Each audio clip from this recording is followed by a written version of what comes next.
1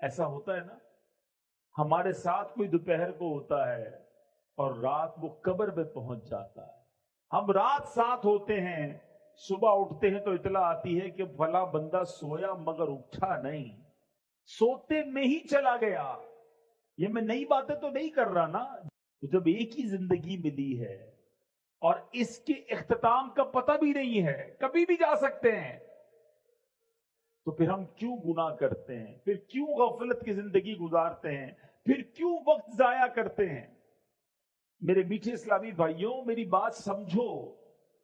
آپ نے برف دیکھی ہے نا, برف کا جس کا کاروبار ہوتا ہے نا, جو برف بیچتا ہے نا, اس کا ایک ہی کام ہوتا ہے کہ جلدی بک جائے, کیونکہ دیر ہوگی تو کیا ہوگا, ہاں سب سمجھدار ہے نا, پگھل جائے گی.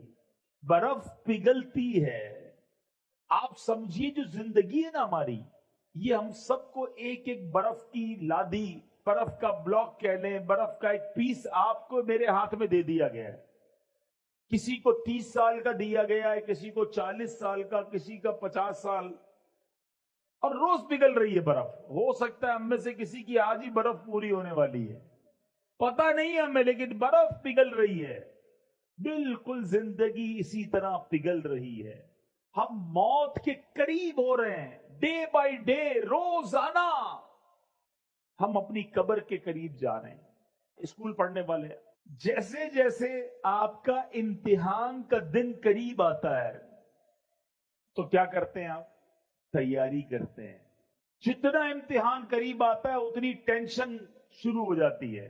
5 ایئرز پیپر, 5 سالہ پیپر, کسی سارا سال جس طالب علم کو نہیں پوچھتے اسی کو ڈھونڈ رہے ہوتے, کیونکہ وہ قابل ہے, اس نے سبق یاد کیا ہوتا ہے, اس کے بعد نوٹس بنے ہوئے ہوتے, بندہ کہتا ہے اس کو پکڑو, اس کو سبق آتا ہے, وہ سکھا دے گا.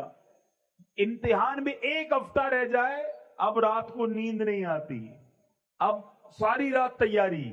ایسا ہی ہے نا, صبح امتحان ہو, وہ رات تو ساری ٹینشن میں گزری ہماری. میں آپ سے پوچھتا ہوں, تمہارا امتحان قریب آتا ہے, تمہیں فکر شروع ہو جاتی ہے, کیوں یہ احساس نہیں ہوتا کہ ہر گزرنے والا دن میں قبر کے امتحان کے قریب ہو رہا ہوں.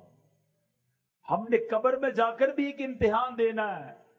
اسکول کے پیپر میں فیل ہو گئے تو کیا ہوگا مجھے بتاؤ نا, دوبارہ اگلے سال پھر وہی جماعت پڑھنی پڑے گی, اور تو کچھ نہیں ہوگا نا.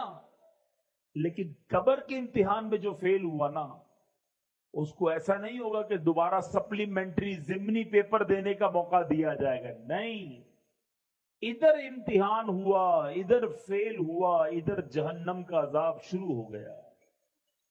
یہ ایک ہی بار دینے کا موقع ملے گا. سمجھو بات, میں نے بھی وہ امتحان دینا ہے, آپ نے بھی وہ امتحان دینا ہے. 5ویں جماعت, 6ٹھی جماعت, 8ویں جماعت, 10ویں جماعت, گریجویشن, FA, اس کے امتحان کی کتنی فکر. جس کا پیپر سلیبس بھی پتا ہے, تاریخ بھی پتا ہے, کس تاریخ کو ہوگا, کتنے بجے ہوگا, یہ بھی پتا ہے. مگر ایک امتحان ایسا ہے جو آج بھی ہو سکتا ہے, کل بھی ہو سکتا ہے. اس کی تیاری کی کسی کو پرواہ نہیں ہے, کوئی سوچتا بھی نہیں ہے اس کے بارے میں کہ میں اس امتحان میں کامیاب ہوں گا کہ نہیں ہوں گا. یہ کیسی غفلت ہے, یہ کیسی سستی ہے. چلتے پھرتے اٹھتے بیٹھتے درود پڑھتے رہیے, رحمتیں نازل ہوں گی. ایک درود پڑھیں 10 نیکیاں بھی ملتی ہیں, 10 گناہ بھی معاف ہو جاتے ہیں. فائدہ ہے نا, گناہ بھی تو کر رہے ہیں وہ معاف ہو جائیں گے, توبہ بھی کرتے رہے, گناہ بھی انشاءاللہ معاف ہوں گے. درود پاک پڑھیں گے انشاءاللہ. ایک بار محبت سے درود پاک پڑھ لیں, صلو علی الحبیب صلی اللہ تعالی علی محمد صلی اللہ علیہ وسلم. آج میں آپ کو 2 واقعے سناؤں گا, اور ان 2 واقعات سے ہمیں اندازہ ہوگا کہ ہمارا رب کتنا کریم ہے, کیسا رحیم ہے, کیسا مہربان ہے, کیسا احسان کرنے والا ہے, کیسا نوازنے والا ہے. دنیا کا دستور ہے میٹھے اسلامی بھائیوں, آپ کہیں نوکری کرتے ہوں, آپ کا سیٹ آپ پر بڑا مہربان ہو, تنخواہ ٹائم پہ دے, کبھی کبھی بونس بھی دے دے, ٹائم پہ چھٹی بھی دے دے, آپ کیا کہتے ہیں؟ یار یہ بڑا اچھا آدمی ہے، وہ ناراض نہیں ہونا چاہیے، اس کو میری بات بری نہیں لگنی چاہیے۔ کوئی آپ کو قرضہ دے دے، نوکری دلا دے، مہربانی کر دے، آپ کہتے ہیں یار اس نے تو مصیبت میں کام آیا تھا، اس کو تکلیف نہیں ہونی چاہیے، یہ ناراض نہیں ہونا چاہیے۔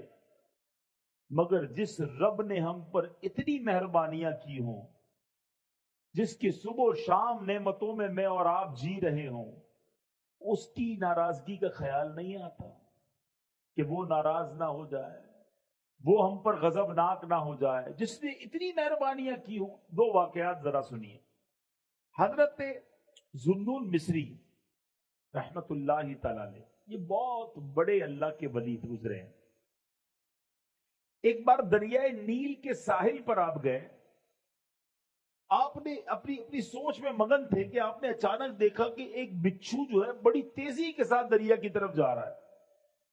آپ نے سوچا یہ بچھو دریا میں کیا کرنے جا رہا ہے؟ آپ بھی کنارے پیچھے پیچھے چلنے لگے، کنارے پر پہنچے، وہاں دیکھا کہ دریا کے کنارے سے ایک مینڈک باہر نکلا اور وہ بچھو اس مینڈک کے اوپر بیٹھ گیا اور وہ مینڈک اس کو لے کے چلنے لگا۔ آپ حیران ہوئے کہ یہ کیا راز ہے کہ بچھو کو دریا پار کرانے کے لیے مینڈک کا انتظام۔ آپ بھی ساتھ ساتھ چلنے لگے کہ دیکھوں یہ کوئی راز ہے اللہ کا۔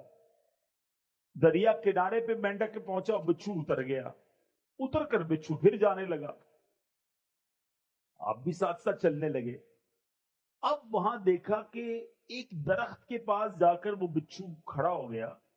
اس درخت کے نیچے ایک بندہ مدہوش شراب کے نشے میں دھت پڑا ہوا، بے ہوش، اور اس بے ہوش آدمی کو مارنے کے لیے ایک بڑا سانپ اپنا پھن پھیلائے تیار ہے کہ اب اس نے اس بے ہوش آدمی کو مار دینا ہے۔ اس بندے کو پتہ بھی نہیں وہ بے ہوش ہے۔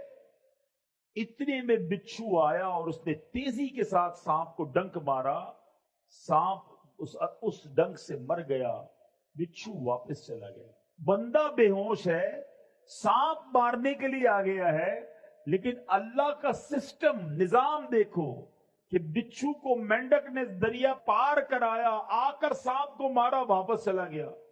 آپ قریب گئے اس کو جگانے کے لیے تو اس کے منہ سے شراب کی بو آنے لگی۔ آپ حیران ہو گئے کہ یا اللہ یہ شرابی، اور اس کے لیے ایسی حفاظت، اس کے لیے ایسا نظام۔ اللہ اللہ اللہ اللہ۔ اب سورج غروب ہونے لگا تو وہ نوجوان، اس کی آنکھیں کھلی، وہ ہوش میں آیا۔ آپ نے جب سارا واقعہ اس کو سنایا، یہ سانپ جو مرا ہوا ہے یہ تجھے مارنے آیا تھا، اللہ نے تیرا کیسا انتظام کیا، اللہ نے تیری حفاظت کے لیے باقاعدہ ایک پورا سسٹم چلایا۔ اللہ اکبر اللہ اکبر۔ وہ شخص مٹی اٹھا کر اپنے ماتھے پر ملنے لگا کہ میں اتنا گناہ گار، اتنا خطا کار، رب کی اتنی نافرمانی کرنے والا، مگر وہ ذات گناہ گاروں کو اتنا نوازتی ہے تو جو نیکیاں کرتا ہوگا اللہ اسے کتنا نوازے گا۔ جو اللہ کا پسندیدہ بندہ بن جائے گا رب اسے کتنا نوازے گا۔ یہ کہہ کر وہ بندہ جنگلوں میں نکل گیا۔ اے میرے میٹھے اسلامی بھائیوں، اب کیا سیکھا اس واقعے سے؟ ایسا کریم ہے ہمارا مولا۔ آپ اور میں گناہ کتنے کرتے ہیں، کبھی سوچا ہم نے؟ آپ کی میری کوئی ایک بات نہ مانے، ذرا سنیے گا میری بات۔ آپ کسی کو کہیں ذرا بھائی یہ کام کر دو، وہ کہے میں تو نہیں کرتا۔ دوبارہ تھوڑے دنوں بعد کہ بھائی جان مہربانی ایک کام کر دو، وہ کہے میں نہیں کرتا۔ تیسری بار آپ کہیں کہ بھائی میں نے کہا نا میں نہیں کرتا، چوتھی بار کہو گے اس کو؟ اچھا جس نے 3 بار آپ کی بات نہ مانی ہو دعوت پہ بلاؤ گے؟ کوئی تحفہ دو گے اسے؟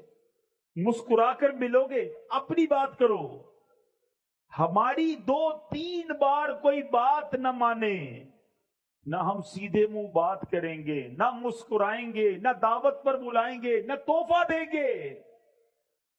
میں اور آپ روزانہ رب کی نافرمانی کر رہے ہیں، صبح و شام اسے ناراض کر رہے ہیں، کتنی غلطیاں کر رہے ہیں۔ کیا رب نے کھانا